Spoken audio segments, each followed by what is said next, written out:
A Pakistani woman who married an Indian a decade ago, following an intimacy that bloomed since their meeting on a social networking site, has now complained of torture from her Kashmiri husband and his family, a charge the husband denies in the wake of an open letter by the victim. Karachi-born Manaz Siddiqui, 34, had stumbled upon Abdullah Danish Sherwani of Srinagar 10 years ago on the now-defunct Orchid. They instantly fell in love, and soon Sherwani, in 2009, visited Pakistan on a sponsored tour.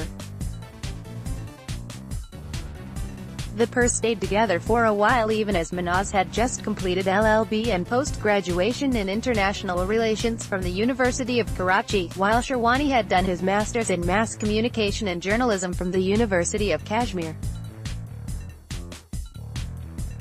Advertisement opens a new window. According to Manaz, Sherwani expressed his desire to marry her. Today, in times of a bitter relation between the two, there is dispute over even that point. The husband says it was Manaz who approached him on Orchid and subsequently revealed his love for him.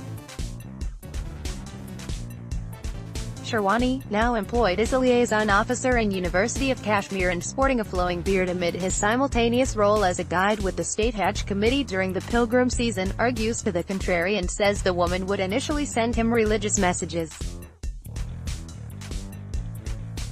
Whatever, the duo had tied the nuptial in June 2009, and moved to Kashmir. The marital relation had Manaz delivering 3 children, the youngest of whom died as an infant early this year owing to what the woman alleges was mistreatment from her husband. As exasperation apparently grew on her, Manaz recently wrote an open letter on Sunday, alleging torture by Sherwani and his household. The June 10 letter, which has gone viral, accuses Sherwani of having an extramarital affair and wanting to marry another woman. What's more, the husband tries to project her as a separatist so as to prompt the government to deport her from the valley. Sherwani, on his part, did tweet to Rajnath Singh when the Union Home Minister visited the valley last week, labeling Manaz as an anti-national and seeking an audience with the dignitary. Advertisement opens a new window. In fact, the University of Kashmir had instituted an inquiry after Sherwani had written to the National Investigative Agency and Governor N.N. Vohra, who is the chancellor of the varsity, following his stating that Manaz was involved in secessionist activities on the campus. The probe result went against the husband. We conducted an inquiry and submitted a report a week ago. We didn't deal with charges of beating and torture, but we found the allegation of his wife being involved in the secessionist activities in the university as preposterous, says a senior official of the university. The inquiry, headed by Professor Muhammad Ayub of the varsity's law department, rejected Sherwani's allegations and ruled out Manaz's alleged involvement in separatism. An unfazed Sherwani claims she has already divorced Manaz, who had, from day one, kept me in the dark about her family background. She had told me that her father was into transport business, but in reality he was a taxi driver. I overlooked all these things and married her as she appeared to be very religious, he says. Today, Sherwani claims that Manaz has filed 3 cases against him, including the one of domestic violence.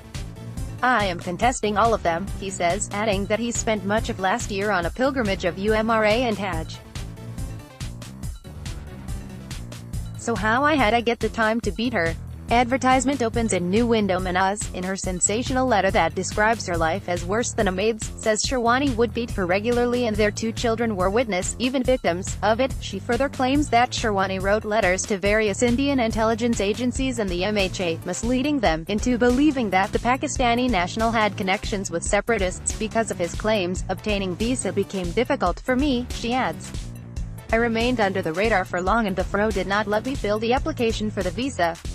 Just as Manaz had got a stay order from the J.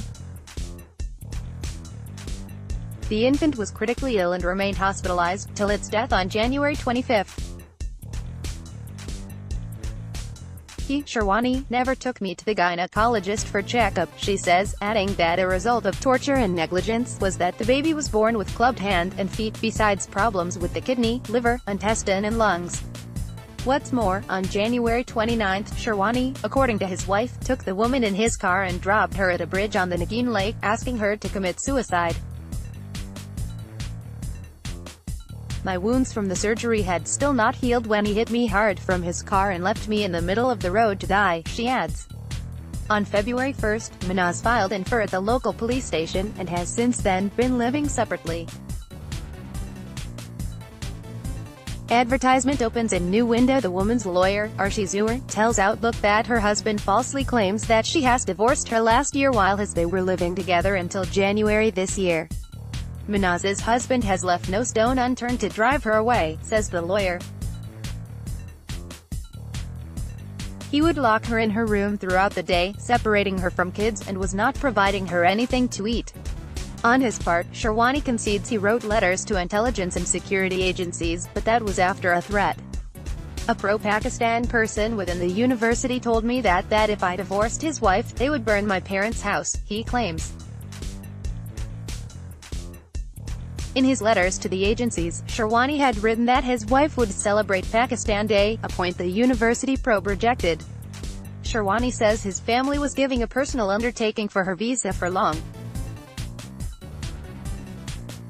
How come? She says from day one she was not acceptable to my family, he says, pointing to his divorce. He adds that Minaz is illegally staying in the valley. I wonder why the government is not bringing all these factors before the court, he says, adding that Minaz's father wants her back in Karachi, but she who is adamant to stay in India. Their children, after all, are not Pakistanis. As Minaz says, I came to India only because of Sherwani.